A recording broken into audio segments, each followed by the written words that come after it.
नमस्कार, स्वागत है आपका हमारी खास पेशकश में। आपके साथ मैं हूं अभिषेक कात्यायन। आज 1 मई है। 1 मई यानी अंतर्राष्ट्रीय मजदूर दिवस, अंतर्राष्ट्रीय श्रमिक दिवस। बहुत लोग इसे मई दिवस के तौर पर भी कहते हैं और मनाते हैं।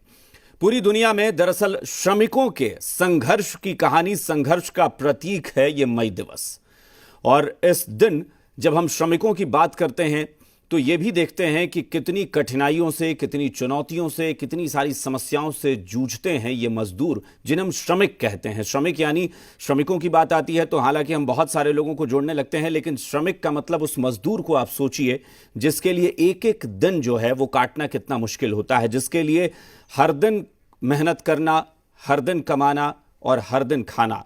यानी वो रात का खाना अगर खाता है तो उसे दिन में उसके लिए मेहनत करनी पड़ती है, क्योंकि उसे पता होता है कि अगर दिन में उसे कुछ पैसे नहीं मिले, अगर उसने कुछ मेहनताना नहीं कमाया तो शायद रात में उसके लिए निवाला जुटाना भी मुश्किल हो जाए। ऐसे मजदूरों की, ऐसे श्रमिकों की हम आज बात करेंगे। और बात करेंगे तो उसे साहित्यिक तौर पर देखेंगे, कविताओं के जरिए उसे समझने की कोशिश करेंगे। आप अभी जो देख रहे हैं स्क्रीन पर, ये हमारे पीछे जो आप 2 पंक्तियां देख रहे हैं कि ज्वालाओं को बुझाता है अंगारों पर पला पग मेरा। मुझे लगता है इससे बेहतर लाइन नहीं हो सकती है मजदूरों को समझने के लिए और उनके इस कठिन परिश्रम को समझने के लिए। इस पर बातचीत के लिए आज हमारे साथ एक बेहद खास मेहमान जुड़ रहे हैं, जो जाहिर तौर पर एक बड़े अधिकारी हैं, एक पुलिस अधिकारी हैं। और पुलिस अधिकारी अमूमन जो होते हैं वो एक सख्त मिजाज के माने जाते हैं, लेकिन मजदूरों की वो बात करेंगे। हमारे साथ आज जुड़े हैं विनय ओम तिवारी जी, जो कि पटना सेंट्रल, बिहार की राजधानी पटना में पटना सेंट्रल के पुलिस कप्तान हैं, एसपी हैं। विनय ओम तिवारी जी, बहुत बहुत स्वागत है आपका हमारी इस खास पेशकश में। धन्यवाद Abhishek ji, thank you so much. बिल्कुल। इसके साथ हमारे सहयोगी राजेश भी हमारे साथ इस खास पेशकश में जुड़े हुए हैं। राजेश, बहुत शुक्रिया अभिषेक आपका। जी, तो शुरुआत हम करते हैं और विनय तिवारी जी के बारे में संक्षेप में बता दें कि पटना सेंट्रल के ये पुलिस कप्तान हैं। ये पुलिस के अपने काम में भी बेहद सक्रिय रहते हैं और सक्रिय रहने के साथ साथ इन्होंने बहुत सारे अवार्ड भी जीते हैं। शराबबंदी हो, इसे लागू करने के लिए इन्होंने मद्य निषेध अवार्ड जीता है। इसके अलावा घुड़सवारी, ये भी इनकी एक बहुत बड़ी काबिलियत है। घुड़सवारी में भी महारत हासिल है, उसमें भी पुलिस अकादमी में इन्होंने अवार्ड जीता है। तो विनय तिवारी जी, ये इतनी सारी खूबियां, एक तरफ पुलिस अधिकारी के तौर पर रफ टफ जॉब, दूसरी तरफ आपने घुड़सवारी में भी महारत हासिल कर रखी है, एक अच्छे अधिकारी तो माने ही जाते हैं, और कविताएं भी आप लिखते हैं। आपके बारे में जानकारी हम लोगों को मिली और उसके बाद हमने सोचा कि क्यों न मजदूर दिवस पर आपसे बात की जाए, क्योंकि मजदूरों को लेकर आपकी कविता काफी ज्यादा अच्छी लगी है सबको। ये इसको ऐसे देखना शायद उचित नहीं होगा। मेरा कहना है कि कोई भी पुलिस अधिकारी हो, चाहे कोई भी सरकार का हिस्सा हो या ना भी हो, हम सब लोग पहले एक इंसान होते हैं। और इंसान होते ही जैसे हम जिस तरीके से अपने आसपास हो रही घटनाओं को, आसपास समाज के अलग अलग वर्गों को, उन समूहों को जैसे हम देख रहे होते हैं, उसे हम अपनी भावनाओं में व्यक्त करते हैं कविता के माध्यम से। तो कोई भी इसको ऐसे कर सकता है। ये बस मेरी एक चंद कोशिश थी। और जो आपने बात की उसके कंटेक्स्ट में यह है कि पुलिस ऑफिसर होने के नाते सब हमारी ट्रेनिंग में भी हम लोगों को बहुत कुछ सिखाया जाता है। और उस ट्रेनिंग का ये घुड़सवारी भी, इस ट्रेनिंग का यह भी हिस्सा है कि कैसे आप एक अच्छे पुलिस ऑफिसर होने के साथ साथ आप समाज के अन्य वर्गों के प्रति आप संवेदनशीलता कैसे कायम रखते हैं। ये बहुत बड़ा चैलेंज भी मैं कहूँगा हम लोगों के साथ होता है। बिल्कुल, मैं चाहूँगा कि वो जो कविता आपकी जो है उसे आप सुनाएं। बाकी चीज़ों पर तो बात होगी, लेकिन सबसे पहले चूंकि आज श्रमिक दिवस पर हम बात कर रहे हैं, मैं चाहूँगा कि उस कविता की आप पंक्तियाँ सुनाएं हमें। जी, बहुत बहुत धन्यवाद। ये कविता मैंने लिखी है जो हम लोग हमेशा देखते हैं कि छोटे शहरों से, कस्बों से, गांव से जो एक बड़ी संख्या में मजदूर श्रमिक वर्ग जो है महानगरों की तरफ जाते हैं, वहां पर काम करते हैं, वहां से लौटते हैं। तो उनके मन में क्या चल रहा होगा, उनके दिमाग में क्या इमोशंस आ रहे हैं, क्या संवेदनाएं चल रही होंगी, उसको मैंने एक कल्पना के तौर पर करने की कोशिश जी। चंद लाइन में यूं है।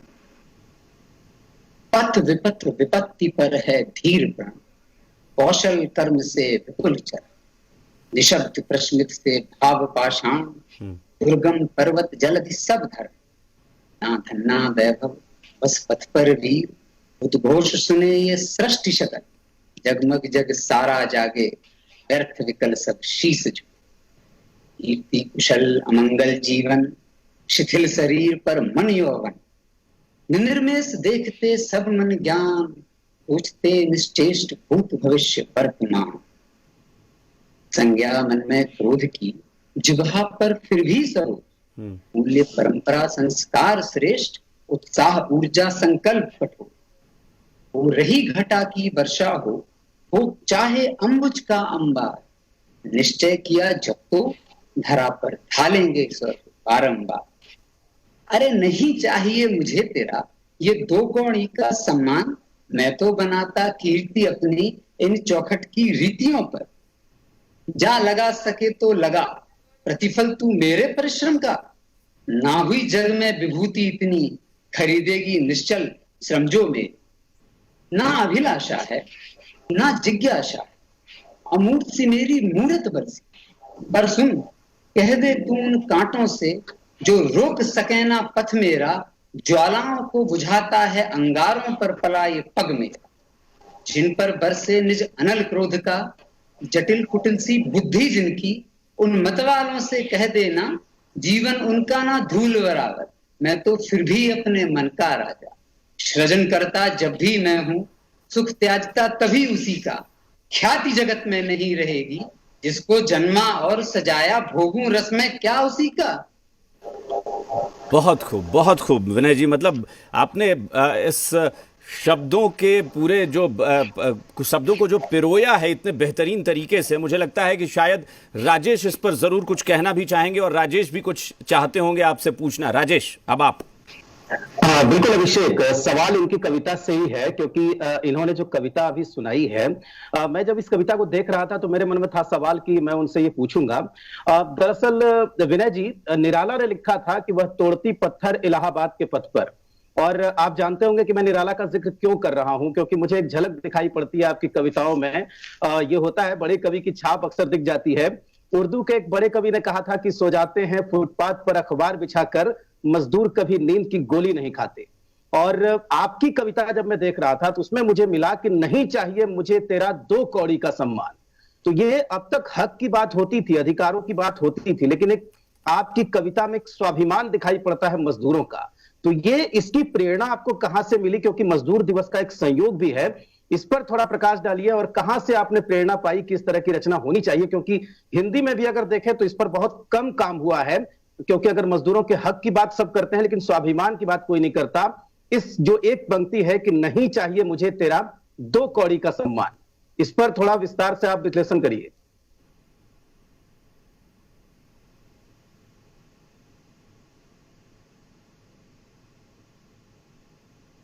विनय जी, आपने सुना राजेश ने आपसे जो पूछा?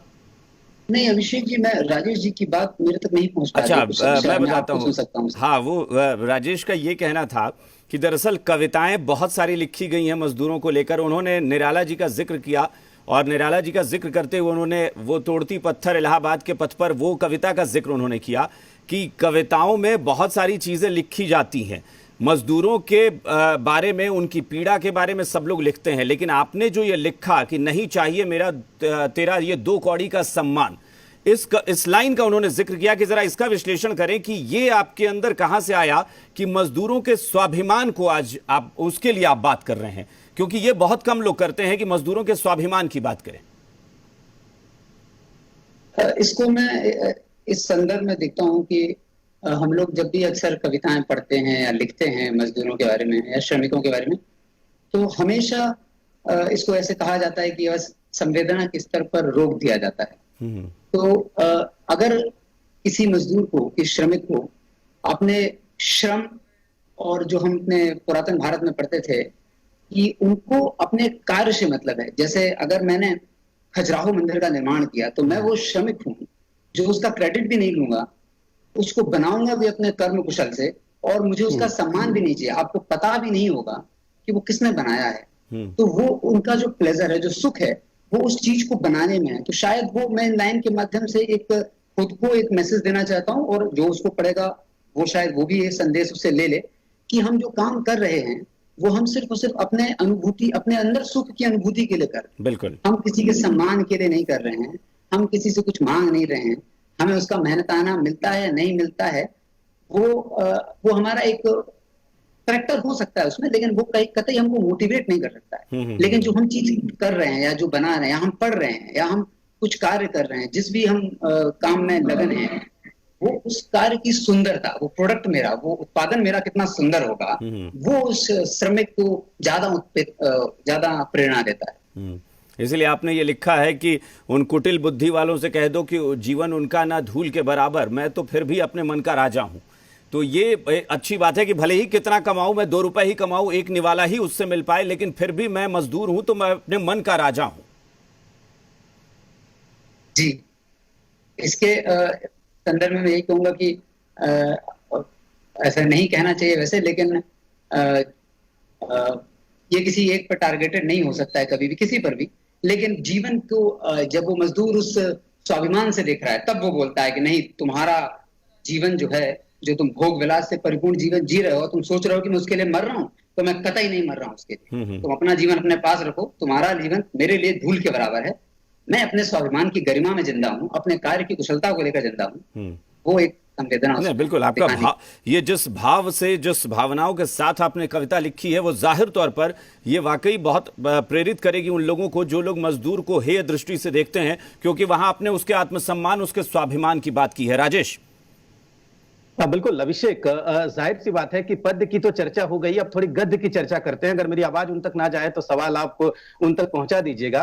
नहीं, अब सुन पा रहे हैं आप विनय जी, सुन पा रहे हैं। लिखा है इन्होंने, और left hand side equal to right hand side हम अक्सर पढ़ा करते थे, गणित में भी सब पढ़ते हैं। इन्होंने लिखा कि समता की यानी समतुल्य करने की, इज इक्वल टू की जो बात हम लोग करते हैं, तो इज इक्वल टू की जरूरत समाज को ज्यादा है, यानी कि ये क्रांतिकारी विचार और पुलिस की नौकरी। मैं फिर वहीं पहुंचूंगा कि इस पर थोड़ा विस्तार से आप दृष्टि दें, क्योंकि ये बहुत बड़ी बात है, इसकी जरूरत सबसे ज्यादा है। ये आपने किस संदर्भ में कहा था? मुझे आवाज आपकी आ रही है। इस संदर्भ में मैं ये कहूंगा कि क्योंकि मैं काफी दिनों से एक किताब लिखने पर काम कर रहा हूँ, कि मेरे अपने जीवन के जो अनुभव हैं, और जैसे हम लोग मैथमेटिक्स पढ़ते हैं, फिजिक्स पढ़ते हैं, और भी अन्य चीजें पढ़ते रहते हैं, समाजशास्त्र पढ़ते हैं, तो उन सिद्धांतों को, कॉन्सेप्ट्स को हमने अपने जीवन में कैसे अप्लाई किया है। अगर घर्षण मेरे लिए सिर्फ घर्षण नहीं हो सकता है, घर्षण मुझे अपने जीवन की गति को कैसे मेंटेन करना है वो सिखाता है। तो उन कॉन्सेप्ट्स को अपने अनुभव के साथ पिरोते हुए किताब लिख रहा था, उसी का एक छोटा सा अंश की आपने चर्चा की है। और उस पर्टिकुलर अंश तो मेरा बड़ा बहुत ही क्लोज टू द हार्ट है, जिसमें ये कहा जाता है कि इक्वेशंस, समीकरण जब मैं गणित में पढ़ता था कक्षा 6-7 में, तो शायद मैं समाज को नहीं समझता था, लेकिन मेरे दिमाग के सबकॉन्शियस माइंड में कहीं ना कहीं ब्रेन के अंदर ये चीज चिंतन में आई कि बराबरी बहुत जरूरी है। Left hand side equal to right hand side हो, और वो समता की परिभाषा जब मैंने समाजशास्त्र, जब यूपीएससी की तैयारी के दौरान पढ़ा होगा, तो वो शायद इतना नया नहीं लगा। वो लगा कि ये तो पहले भी पढ़ा, इसकी जरूरत तो हमारी जिंदगी में है, इसकी जरूरत तो हमारे समाज में भी। हम सबको इसको डेली बेसिस पे सोचना चाहिए इसको। बिल्कुल विनय जी, एक सवाल मेरा और है आपसे। मैं ये जानना चाह रहा था दरअसल आपसे कि वो हिंदी के कौन से कवि हैं जिसका सबसे ज्यादा असर आप पे है? क्योंकि कभी आप दिनकर के तेवर में बात करते हैं, कभी निराला के तेवर में बात करते हैं। तो पुलिस की नौकरी, फिर कहूंगा, साहित्य सृजन संवेदना की चीज है, और पुलिस की नौकरी सख्ती और अनुशासन की चीज है। तो हिंदी के वो कौन से बड़े कवि हैं जो आपको सबसे करीब लगता है अपने? लगभग जितने भी अच्छे कवियों को मैंने पढ़ा, सभी प्रभावित करते ही रहे हैं, लेकिन मूल रूप से हमारे बुंदेलखंड के मैथिली शरण गुप्त हैं। और बिहार जब से मैं गया हूं तो मैंने दिनकर जी को पढ़ना चालू किया, तो शायद इतना अभूतपूर्व बदलाव मैंने अपने आप में महसूस किया है, वो शब्दों में बताना बहुत कठिन है। और साथ में सूर्यकांत त्रिपाठी निराला, जो आपने भी चर्चा की थी, महाकवि, हमारे महाप्राण हैं। उनको जब हम लोग सुनते हैं, उनकी कविताओं को पढ़ते हैं, तो जो उनके सिर्फ शब्द तत्सम नहीं होते हैं, उनके अंदर मुझे उनकी कविताओं में तत्सम विचार दिखते हैं, वो बहुत अट्रैक्ट करते हैं। और इन सब के अलावा हमारे परम श्रद्धेय श्री अटल बिहारी वाजपेयी जी, मेरे घर के बहुत करीब उनका घर भी है, और उनसे हम बहुत प्रभावित हुए। राजेश ने चूंकि गद्य और पद्य का जिक्र किया है, तो मैं कहूं कि बहुत सारे, चूंकि बड़े कुछ महान कवियों को अगर हम छोड़ दें तो बहुत ज्यादा, बहुत कम लोग ऐसे होते हैं वास्तविक जीवन में जो दोनों को एक साथ लेकर चलें, क्योंकि बहुत लोग पोएट्री करते हैं लेकिन वो शायद अगर उनको कहा जाए कहानी लिखने को या बुक लिखने को तो शायद उसमें वो नहीं फिट बैठेंगे। बहुत लोग कहानियों को एक साकार रूप देते हैं, मूर्त रूप देते हैं, लेकिन वो कविताओं में नहीं खुद को उस हिसाब से ढाल पाते हैं। ये दोनों, आपने एक तरफ आपने कविता भी लिखी है, दूसरी तरफ आप एक किताब लिख रहे हैं जिसमें आपने जो उसका शीर्षक दिया है वो बड़ा शानदार है, मैथमेटिक्स से जोड़कर, mathematics and the truth of life. क्या यही शीर्षक है अगर किताब का, या फिर आपने ऐसे सिर्फ वो सब्जेक्ट है? उसको सिर्फ मैथमेटिक्स से नहीं, हम भौतिक शास्त्र, रसायन शास्त्र, समाज शास्त्र, जो भी हमने कंसेप्ट पढ़े हुए हैं। आखिर जैसे आजकल मैं काम कर रहा था पार्टिकल फिजिक्स पर, तो पार्टिकल फिजिक्स ने, कण भौतिकी ने हम लोगों को क्या समझाया, चेतना, जड़ और चेतना को समझने का जो मूल है वो पार्टिकल फिजिक्स समझाता है। तो ऐसे उसका नाम सिद्धांत और जीवन हम रखेंगे मोस्टली, कि सिद्धांतों से हमने अपने जीवन में, हम सब सीख रहे होते हैं, हमने जो भी पढ़ा है, कहीं ना कहीं जब हम कोई भी एक्शन लेते हैं, कोई भी काम करते हैं, तो वो हमारे क्रियाकलापों में वो कंसेप्ट झलकेगा। वो अगर उसका एहसास हम कर लेते हैं तो शायद हम बेहतर तरीके से उसको प्लान आउट कर सकते हैं। यही मेरी कोशिश। मुझे आपकी एक पंक्ति बड़ी अच्छी लगी जिसमें आपने कहा है कि चूंकि पढ़ने का शौक जो है वो समय के साथ साथ आपके अंदर आया, और वो शौक ऐसा बना कि आपको लगा कि जब लोग अपने शौक पूरा करते हैं तो खर्च करते हैं, लेकिन आपने पढ़ाई को शौक बनाया जिसमें खर्च करने की बहुत आवश्यकता नहीं पड़ती है। एक मैसेज भी है ये लोगों के लिए, तो जरा उसके बारे में आप बताएं कि ये कैसे शौक आपके अंदर पनपा, क्योंकि अगर शुरू में नहीं था तो धीरे धीरे ये कैसे आपने अंदर ये जागृत कैसे किया इस शौक को? ये तो बहुत मतलब ऐसी बात है, ये जो मतलब हम लोग जब पढ़ाई जो है वो, तो मैंने लिखा भी जैसे कि बहुत ही ऑब्वियस चीज है कि हम लोग इकोनॉमिक कंसिडरेशन के आधार पर ही पढ़ाई शुरू की हम लोगों ने, लेकिन करते करते करते करते फिर लगा कि ये जो सिद्धांत सिखाए जा रहे हैं हमको, इनका जैसे आप बोलेंगे कि टीचर्स आपको पढ़ाते हैं, समाज आपको पढ़ाता है, किताबें आपको पढ़ाती हैं, आपके आसपास का माहौल आपको बताता है। इनफैक्ट इन सबसे ऊपर अभी कुछ दिन पहले हमारे राहुल और महाकवि श्री राहुल सांकृत्यायन की जन्म दिवस भी निकला था, तो उन्होंने पूरी जीवन में ट्रेवल से ही सीखा था, टूरिस्ट से ही सीखा था। तो शायद ट्रेवल भी एक बहुत बड़ा जरिया है सीखने का। तो हम लोग को ट्रेवल करने का उतना समय नहीं मिलता है, लेकिन किताबों के जरिए हम लोग अपने आप को अप टू डेट रख सकते हैं और बेहतर चीजें सीख सकते हैं। चलिए, आपके पढ़ने वाले में विषय पे आया, इसीलिए मैंने वो सवाल पहले पूछा था, तो उसके बाद मैं इस पर आ गया था, लेकिन मेरा सवाल अब भी वही है। अब मैं फिर से पूछूंगा, राजेश, क्या ये है वाकई कि गद्य और पद्य दोनों को एक साथ लेकर चलना एक आदमी के लिए इतना आसान नहीं होता? बिल्कुल अभिषेक, सही कह रहे हैं आप। और दिनकर के अलावा बहुत कम नाम ऐसा दिखता है जिनकी गद्य और पद्य पे बराबर पकड़ रही हो, क्योंकि राष्ट्र कवि रामधारी सिंह दिनकर की जो किताब है संस्कृति के 4 अध्याय, बिल्कुल, वो पढ़ के कोई नहीं कह सकता कि वो एक कवि, बहुत बड़े कवि ने लिखा है। वक्त की चूंकि कमी है अभिषेक, तो एक कविता और सुन ली जाए इनकी। बिल्कुल, विनय जी। मजदूर दिवस पर तो मैं मजदूर पर ही, श्रमिक पर ही एक और कविता है दूसरी, वो सुनाना पसंद करूंगा जी। ये भी वही संवेदना है और इसमें कुछ सवाल हैं जो हम मजदूर से पूछते हैं और फिर मजदूर उनका जवाब देते हैं। हे मजदूर, इसको मैं मजदूर पूजा का नाम देता हूँ मेरी तरफ से। हे मजदूर, तुम यहाँ क्यों आए थे? इन पुतलों के लिए ऐसी अघोर श्रद्धा, कितने विनम्र हो तुम, हमने विनय भी नहीं किए, ये समर्पण कहां से लाए हो? हे मजदूर, मुझे तुमसे मोहब्बत है, तुम जैसा कोई नहीं। तुम्हारी चेतना की उष्मा में हमें ज्वार हो जाए, तुम्हारे निष्काम कर्म के तप में हम जल जाएं, तुम्हारी स्वाभिमान की गरिमा में हम बोझिल हो जाएं, तुम्हारे शिखर जैसे धैर्य से हम मूर्छित हो जाएं। हे मजदूर, तुम तटस्थ भी नहीं हो, तुम तो स्पष्ट हो, तुम्हारे दृढ़ निश्चय के आगे वीरों को शर्म आ जाए, तुम कुंठित भी नहीं हो। हे मजदूर, सफल असफल से इतना ऊपर कैसे हो तुम? बिना द्वंद के कैसे जीते हो तुम? भाव विभोर भी होते हो तुम, करुणा को पालते हो, मेहनत का फल नहीं पाते हो, फिर शीश गर्व से उठाते हो कि ये बनाए हो तुम। सच पूछो तो मानव बन मानव रह पाए सिर्फ। हे मजदूर, काम बिन काम लागे कैसे करते हो तुम? सबसे दूर फिर भी खुद के पास कैसे रहते हो तुम? हे मजदूर, अब बस आएगा वो दिन जहां से आए थे वहां फिर जाओगे तुम। हमको इतना कुछ देकर खाली हाथ लौट जाओगे तुम।